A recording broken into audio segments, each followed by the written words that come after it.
You ask Tiger to solve.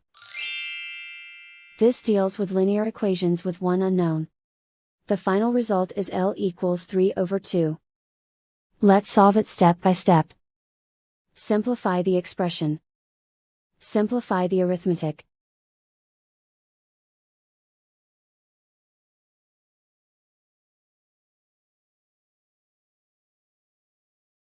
Swap sides. Isolate the L. Divide both sides by 200. Simplify the fraction. Find the greatest common factor of the numerator and denominator. Factor out and cancel the greatest common factor.